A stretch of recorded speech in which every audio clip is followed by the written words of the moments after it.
Hi, I'm Sarah. And I'm Heidi. Welcome to the Heart of Homestead family. Okay, finally the tomatoes are coming off. Finally, Heidi. This is always anticipation, Yes. and then now I'm drowning in tomatoes. Yes, it's been long awaited, and then all of a sudden, so many, and you think you're prepared. You think you're ready for them. Yeah. Mentally, you're preparing. You got all of your equipment lined up. Yeah. Yes. And never. There's so many. Yes. Yeah. Like every other day, you're out there like scavenging, like making sure you got them all, picking off the tomato hornworms. Yes. Oh, yeah. They've been really bad this year for us. Oh, really? Okay. Yeah. I haven't even found one yet. No, you're lucky. You're lucky, girl. I mean, that's I love the people that come in and ask me about it. It's like, I just saw this worm. It has white things on it, and then I can educate them about that wonderful parasitic wasp that comes after the worms. And it's fun times. Yeah, Mother Nature is so cool. Yes, really. Yes, yeah. You really get to see a piece of that in the garden. Yeah.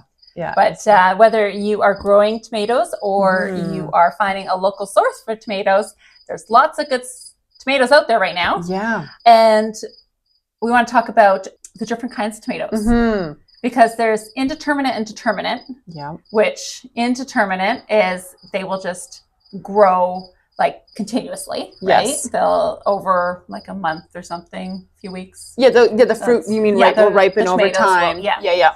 And then the determinate ones, they all of a sudden, they'll all be ready. So which is great when you're like doing bulk stuff, that you have those tomatoes ready all at once. Yeah. And then we've got like heirloom tomatoes, which you are big on at your farm. You've got lots of heirlooms, so tell us about that.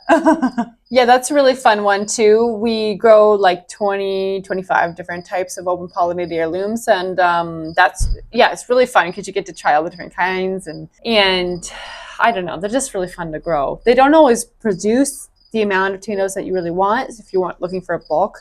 But the flavor, the variety, the texture, the color, it's just amazing. I really enjoy growing them. And the growing habits are so different. Some of them are small, some of them are big, some of them are like, wild. They're not your traditional rounded, smooth tomato necessarily. That's right. They've got character. But that also means their shelf life is not very long too, right? Their skins are soft, they often crack, they're gnarly looking sometimes. Yes. Sometimes you have to pick them when they're a little bit more green so that you actually can eat it when it's ripe. Good to know, because I've got lots of tomatoes, that like some heirloom ones that like, okay, these are not making it to the almost finished stage. Yeah. Oftentimes like they'll crack or you'll get a bad spot or a bug or something will get into it. Yeah. So oftentimes we pick them a little bit less ripe and then put them out on the windowsill to protect them from that kind of. And then I often put them upside down because they'll crack at the bottom. So, and it'll like smush open. So we often do it from that. And then for most of our CSA and for like our canning operations and for like canning for ourselves, we grow a lot of just a regular standard, like beef steaks and then Romas and we have cherry tomatoes too. Actually, this year we have so many cherry tomatoes that we're processing them into juice and sauce as well. Yes. Because like what else? How do you use them all up? Waste them. And your Romas are really good for the sauce because there's more pulp in it, less juices. So it just takes you less time to cook it down. But you can use any tomato, but the Romas are the best for that. Yeah, most efficient for that. But like you said, we have so many tomatoes this year that we're putting everything in. Because I just don't know what to do with it. Yeah. And we're also freezing a lot of cherry tomatoes just individually. Not individually, but like in Ziploc bags together, and then we'll roast a bunch in the oven, and we can use it that way later on too. So I guess when we talk about we talked about the different varieties. We talked about how we're processing them either into sauce or into juice. Yeah. So then the next stage is, what are you doing with it after that? Backing up before we even processing, we want to eat these things fresh. Well, okay, Before we go through all the work, let's throw them on the salads and cut them up on your burgers. And that's where the heirloom is great because there's so much flavor to add fresh to things, right? Yeah, I'm making butter chicken like it's going out of style these days. Oh, interesting. Yeah, I bring in a ton of tomatoes. I used to always buy butter chicken, the little jars in the store because I never really knew how. And then all of a sudden I was like, it's got to be a better way. So there's tons of beautiful recipes out there for it. Oh. And we just bring in a bunch of tomatoes and I'll make a big pot for a couple of days and we'll just have butter chicken. So it's like mostly tomatoes and then I throw in whatever other things. A lot of time it has zucchini in it. Oh, don't tell anybody. Well, because you have lots of that too, so you got to hide it in every dish. That's just it. Yeah. So that's my go-to at the end of the week is to make butter chicken, or shakshuka is my other big one too, which is like a lot of tomatoes and eggs, like poaching eggs basically in tomatoes. And it's a really easy dish and it doesn't heat up the kitchen. So that's a nice one too. We'll make sure we include those recipes too. So that thank you, Heidi. You guys and me. I'm interested in those recipes. We can all have a part in that. Yeah. Awesome. Okay. So that's how we're eating it in the kitchen, other than just raw, you know. Yeah. And I'm throwing them in whatever, like, right now we're doing a lot of roasted veggies and stir-fried veggies, and we're just throwing whatever veggies are ready and just throwing it in there. And making like a sauce with the tomatoes. But then I want to have this all year long. So yes, getting it, preserving it to tomato sauce, canning that up. So you just have to water bath can tomatoes as long as you add some acidicness to the jars. But one of my easiest ways is just cutting the tomatoes all in half, throwing it into a crock pot, letting them soften up in the crock pot, then throwing it in through my food mill, which you can check on our blog about a food mill. And then that puts it into like a juice.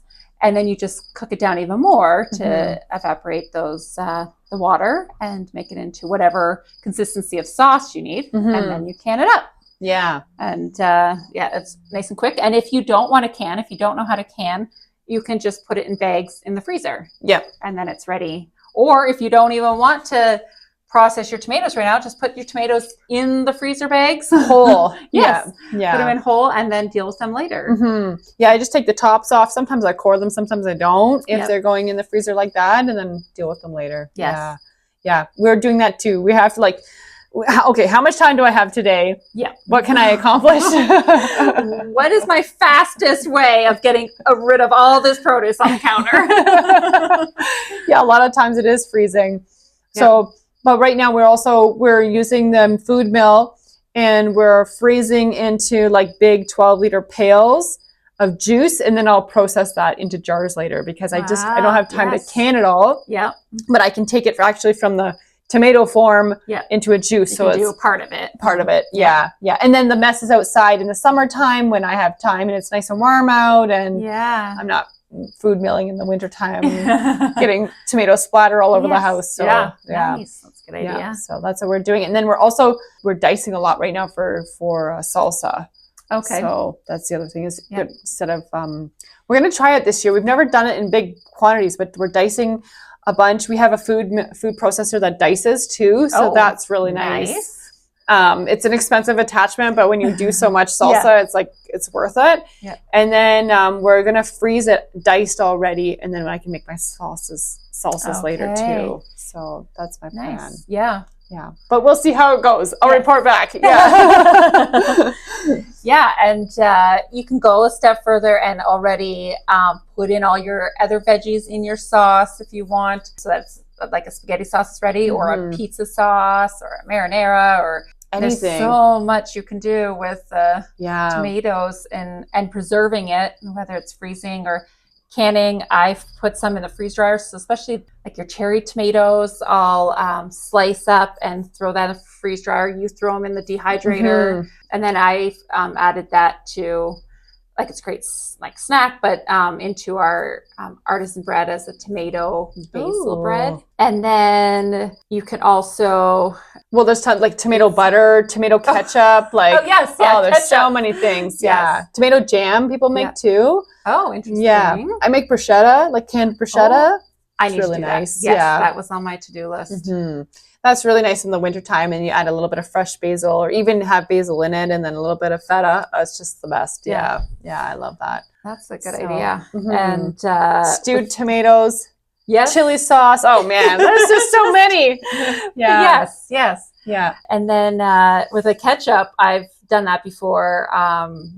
I've made ketchup, thrown it in the actual, like a bottle you get from the store in hopes that my kids would not know the difference. They did. And then they were wary of the container of ketchup from then on. Yeah. So now I make ketchup, but I have it as an ingredient because like when we're making meatball sauce or something, it takes a lot of ketchup. So that way I can use my ketchup. It's blended in with all this other stuff. The kids have no idea. And then they can eat that junk ketchup from the store as a condiment. Yeah, that's what I do too, Heidi. I often hide it when it says ketchup in a recipe. I just use my sauce or whatever. Yeah, because like, what does it matter? But another thing I do in the freeze dryer is I put the tomato sauce in the freeze dryer, and then it turns into a powder. Yeah. And then you can just have a jar of this powder that can be reconstituted into tomato paste, tomato sauce, like whatever you need it. You're just adding more or less water to it. That's so great. So that's really handy for those recipes that just need just a touch of tomato paste. Yeah. Have you done it to make like tomato soup? Not yet. Okay. No. Because I haven't perfected my tomato soup recipe, so I'm just wondering. Yeah. That is also on my list. We are going to talk about that in the next few months. Our list for the winter and what we want to accomplish in hopes that encourage you a little bit in your planning for the winter. But we've already got a list going of things that we'd love to accomplish or like to learn or like to catch up on again and or expand on. Yeah. There's always something with homesteading oh, for sure. Yeah, you're always growing. Yeah. But I think that's kind of like pretty much briefness of tomatoes. Yeah. I mean, there's so much to talk about. It's hard to condense it all into one kind of episode, I think. And not bore you all. But we will throw some recipes and there's some ideas of what you can do with the tomatoes as they are coming in. Yeah. Good luck. Yes. Okay, so we've got an exciting event coming up, and it's for you, our listeners, on November 8th. Yeah, we're going to do a simmer and share, Heidi. Yes. Yeah. We're going to do some broth making, and we are going to share some homesteading tips and a little bit more about us, and we want to learn about you, our listeners. So make sure you save the date, November 8th, 10 a.m. We will have more information about how to register coming soon.